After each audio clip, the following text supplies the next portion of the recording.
first message today will be brought to us by Mr. Steve Andrews. It is entitled Samuel and the Way of Kings.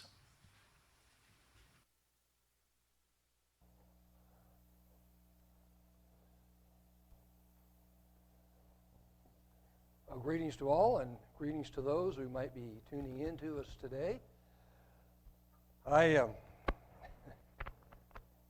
actually worked from Sunday through Friday this week, and one of the things that gets really, really boring is listening to the radio. No matter what channel you get, you either get a lot of news with a lot of commercials, or you get a lot of music that just... So anyway, several years ago, I actually acquired a cassette tape set of Alexander Scourby's King James Version of the Bible. And my old car, 2005, actually has a cassette player in it that actually works, which is hard to find anymore. And I started thinking, well, I should just go grab some of those and start playing them. And I am really, really glad that I did, because I have been learning a lot just by listening to the Bible being read. And of course, if you've never heard Alexander Scourby read the Bible, you will be so pleased at how interesting he is. And when there is a dramatic thing, his voice comes up and he's very dramatic. When there is names that none of us can pronounce, he just walks through them like they're just so easy to do, and just makes it sound like, wow, I should be reading it that way. But anyway, as I was getting through, instead of starting at the beginning, Genesis 1, I just grabbed one in the middle of the Old Testament, and I grabbed one from the book of Judges. And so I started listening to the book of Judges, and Samson and Gideon and all of the different ones that through there. And it was so very interesting that I just kept right on listening, and I'm already up to Solomon's temple and Solomon's, as he built the temple and all the things that are in it. But what also struck me was how interesting some of the things, especially some of the battles that were fought with the Philistines, and some of David's mighty men. He has some mighty men. One of those men was able to fight off 800 Philistines by himself, just with a sword. And another one was the guy that went down into the pit, slew a lion on a snowy day. If you've not ever seen that one, it's very interesting. Lawrence used to love to quote that one. And then there was David himself. And of course, David went up against Goliath and slew Goliath and took the sword and cut Goliath's head off. Well, instead of picking the sword up there, as a younger person, he actually left that sword and someone else picked it up. And while he was running away from Saul, he actually got some help from this person. He ended up staying with him. And he didn't have a weapon on him at all. And this person said, over in the corner is Goliath's sword. Now, if you've ever read anything about Goliath's sword, it's huge and big and heavy. And yet David just picked it up just like it was nothing and started using it. So it's very interesting to go through and listen to what is in the Bible and some of the things that happen in history. What I wanted to do today, though, in a very short little period of time that I have, because the judges were a very intricate part of what God did with Israel. When And in fact, what it was that they actually judged Israel whenever Israel would get into trouble, and they would ask for repentance, and they would, because they were troubled with one of the different ones that were out there trying to battle them and take over. And so they would pray, and God would send a judge like Samson and others.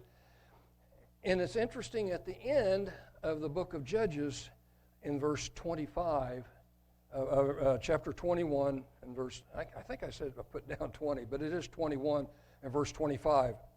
In those days there was no king in Israel. Everyone did what was right in his own eyes.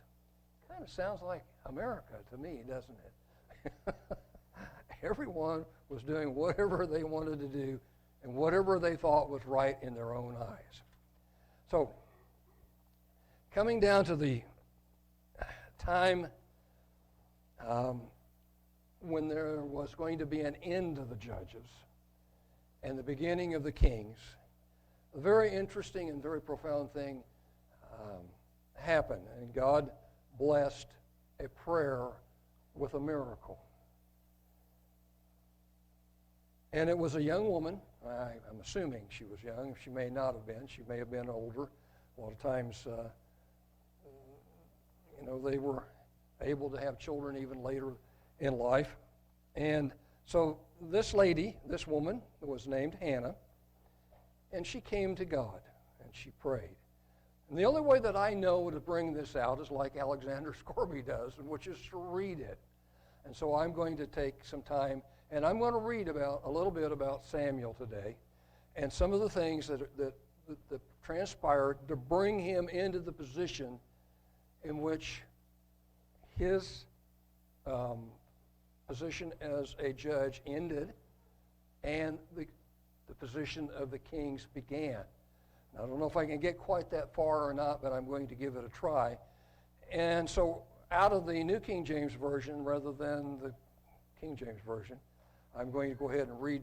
And starting in Samuel, it's actually, all of us understand that the first and second Samuel, actually the first and second books of the Kings. Samuel is a very short period of time in there in which the events happen, and then the rest of the two books are all about the kings of David and Solomon and continuing on. So we see these things that God still was involved in what Israel was doing, but there was going to be a very big change, and mainly because of the sins of Israel and the sins even of the judges that were involved in this. Now, there was a certain man of Ramathaim, Zophim of the mountain of Ephraim, and his name was Elkanah, and the son of Jeraham, and the son of Elihu, and the son of Tobiah, the son of Zuphah, an Ephraimite. And by the way, I probably did not pronounce any of those just right, so just bear with me. And he had two wives. The name of the one was Hannah, and the name of the other was Peninnah, and I think that's how you pronounce it, Peninnah. Had children, but Hannah had no children. And this man went up from his city yearly to worship and sacrifice to the Lord of hosts in Shiloh. And also the two sons of Eli, Hophni and Phinehas, the priests of the Lord, were there. And whenever the time came that Elkanah to make an offering, he would give a portion to Phinehas and his wife and all of his sons and daughters. But to Hannah he would give a double portion, for he loved Hannah. And although the Lord had closed her womb, and her rival also provoked her severely to make her miserable, because the Lord had closed her womb. So it was, year by year, when she went up to the house of the Lord, that she provoked her. Therefore she wept and did not eat. Then Elkanah, her husband, said to her, Hannah, why do you weep? Why do you not eat? And why your heart is grieved? Am I not better than 10 sons? You know, he was trying to comfort her. I can tell. There's no way to comfort her. So Hannah arose after they had finished eating and drinking in Shiloh. And now Eli the priest was sitting at the seat of the doorpost of the tabernacle of the Lord. And she was in bitterness of soul and prayed to the Lord and wept in anguish. And sometimes we have to do that, don't we? We come before God and we weep in anguish. Then she made a vow and said, O Lord of hosts, if you will indeed look on the affliction of your maidservant, and remember me, and not forget your maidservant, but will give your maidservant a male child, then I will give him to the Lord all the days of his life, and no razor shall come upon his head. And it happened as she continued praying before the Lord that Eli watched her mouth. Now Hannah spoke in her heart, only her lips moved, but her voice was not heard. Therefore Eli thought she was drunk. So Eli said to her, How long will you be drunk? Put your wine away from you. But Hannah answered and said, No, my Lord, I am a woman of sorrowful spirit. I have drunk neither wine nor intoxicating drink, but have poured out my soul before the Lord. Do not consider your maidservant a wicked woman, for out of the abundance of my complaint and grief I have spoken until now. Then Eli answered and said, Go in peace, and the God of Israel grant your petition which you have asked of him. And she said, Let your maidservant find favor in your sight. So the woman went her way and ate, and her face was no longer sad. Then they rose early in the morning and worshipped before the Lord, and returned and came to their house in Ramah. And Elkanah knew Hannah his wife, and the Lord remembered her. So it came to pass in the process of time that Hannah conceived and bore a son, and called his name Samuel. God is El. Samuel. He says, Because I have asked for him from the Lord. Now the man Elkanah and all his house went up to offer to the Lord the yearly sacrifice and his vow. But Hannah did not go up, for she said to her husband, Not until the child is weaned, then I will take him, that he may appear before the Lord and remain there forever. So Elkanah, her husband, said to her, Do what seems best to you, and wait until you have weaned him. Only let the Lord establish his word. The woman stayed and nursed her son until she had weaned him. Now when she had weaned him, she took him up with her, with 3 bowls and 1 ephah of flour and a skin of wine, and brought him to the house of the Lord in Shiloh. And the child was young. And then they slaughtered a bull and brought the child to Eli. And she said, O my Lord, as your soul lives, my Lord, I am the woman who stood by you here praying to the Lord. For this child I prayed, and the Lord has granted me my petition which I ask of him. Therefore, I also have lent him to the Lord. As long as he lives, he shall be lent to the Lord. So they worshiped the Lord there. And Hannah prayed this prayer. Makes me feel kind of very small when I pray after reading what Hannah prays. It is, sometimes we should look into the Bible and maybe come up with some prayers even for Thanksgiving. But this is so heartfelt and so powerful that Hannah prays this prayer to God, and it is a marvelous prayer. Hannah prayed and said, My heart rejoices in the Lord. My horn is exalted in the Lord. I smile at my enemies because I rejoice in your salvation. No one is holy like the Lord, for there is none beside you, nor is there any rock like our God. Talk no more so very proudly. Let no arrogance come from your mouth, for the Lord is the God of knowledge, and by him actions are weighed. The bows of the mighty men are broken, and those who stumbled are girded with strength. Those who were full have hired themselves out for bread, and the hungry have ceased to hunger. Even the barren has borne 7, and she who has many children, has become feeble. The Lord kills and makes alive. He brings down to the grave and brings up. The Lord makes poor and makes rich. He brings low and lifts up. He raises the poor from the dust and lifts the beggar from the ash heap, to set them among the princes and to make them inherit the throne of glory. For the pillars of the earth are the Lord's, and he has set the world upon them.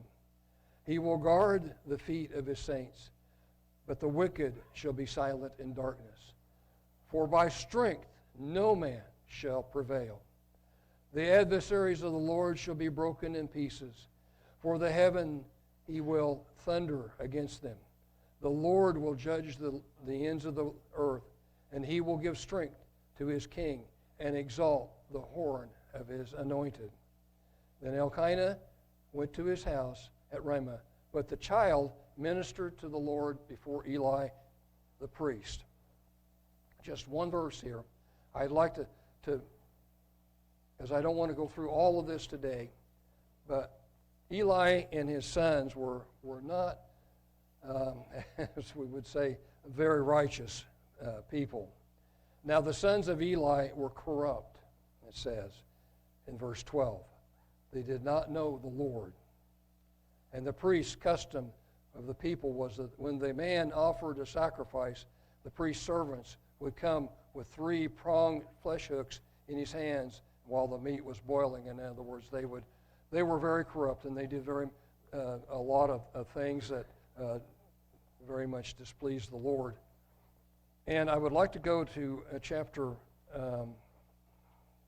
2, beginning. Let's see, I've already done that. And verse 12, I read that one. Let's go to chapter 7. In between that, of course, the Ark of the Lord was actually captured by the Philistines and taken in and put in front of Dagon.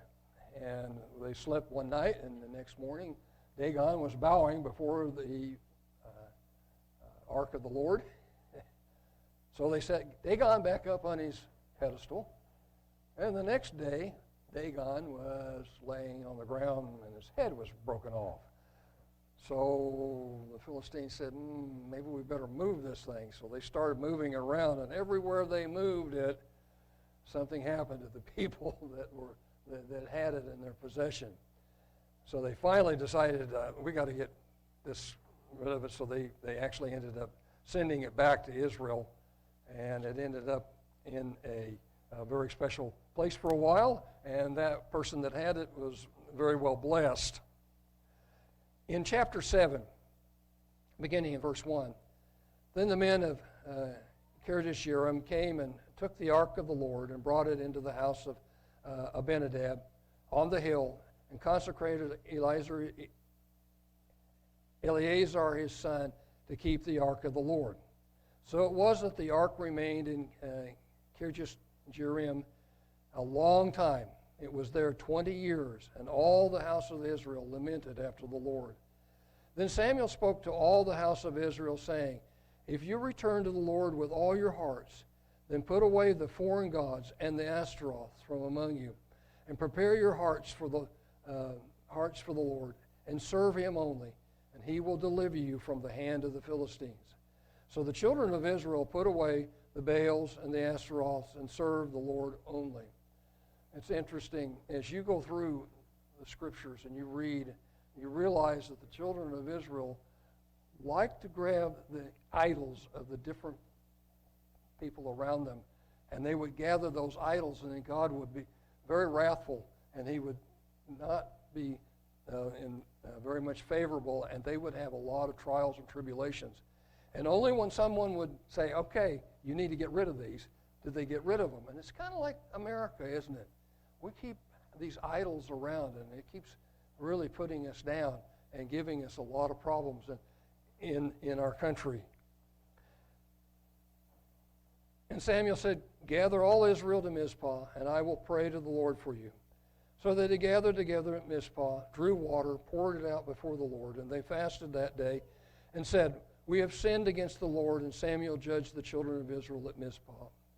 Now when the Philistines heard that the children of Israel had gathered together at Mizpah, the lords of the Philistines went up against Israel, and when the children of Israel heard of it, they were afraid of the Philistines.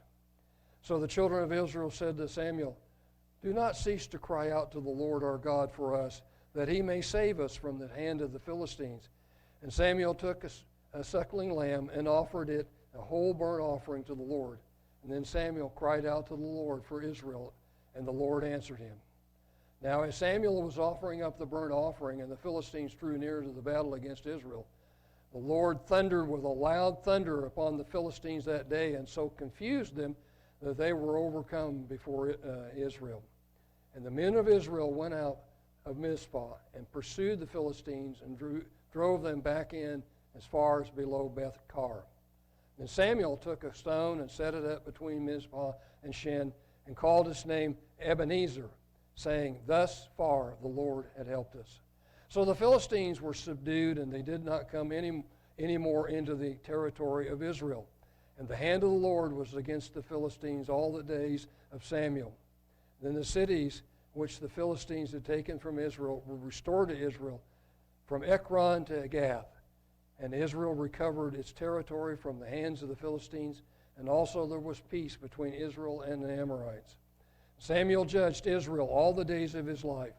He went from one year to year on the circuit to Bethel, Gilgal, Mizpah, and judged Israel in all those places.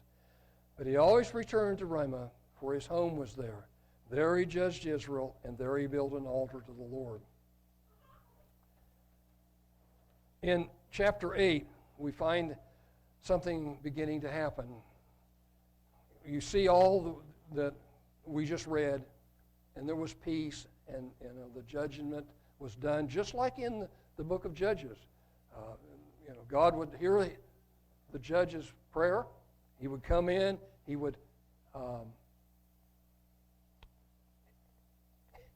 take care of the problem, and then there was peace.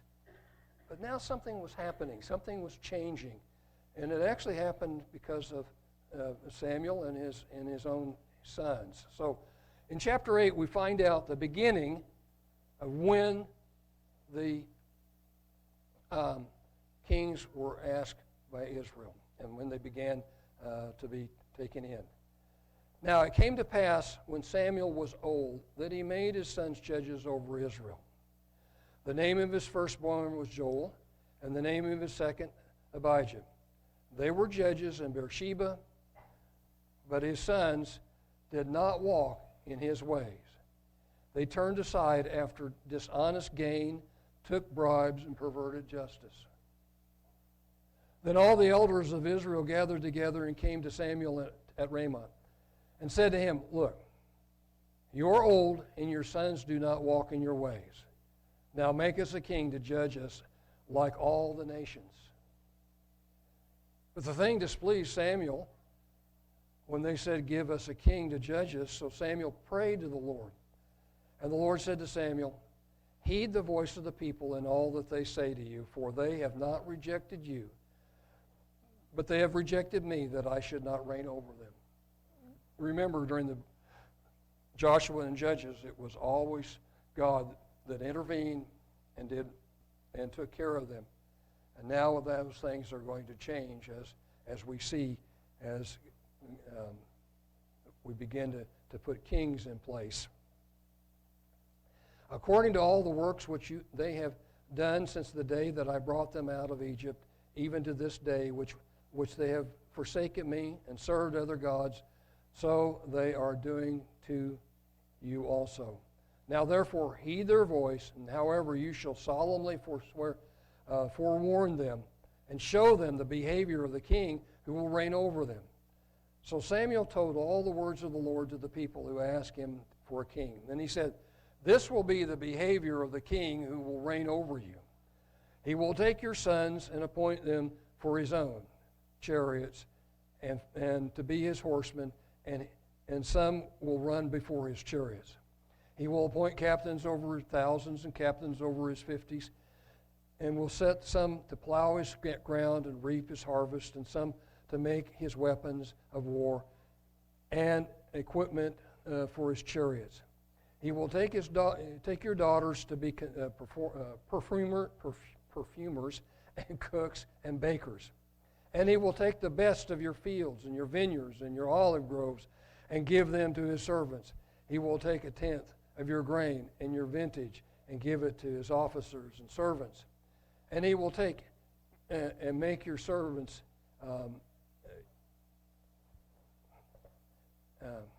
make servants, your female servants, your finest young men and your donkeys, and put them to his work. He will take a tenth of your sheep, and you will be his servants. And you will cry out in the day because of your king, whom you have chosen for yourselves, and the Lord will not hear you in that day. Nevertheless, the people refused to obey the voice of Samuel, and they said, "No, but we will have a king over us, and that we also may be like all the nations, that our king may judge us and go out before us and fight our battles." And Samuel heard all the words of the people, and he repeated them in the hearing of the Lord.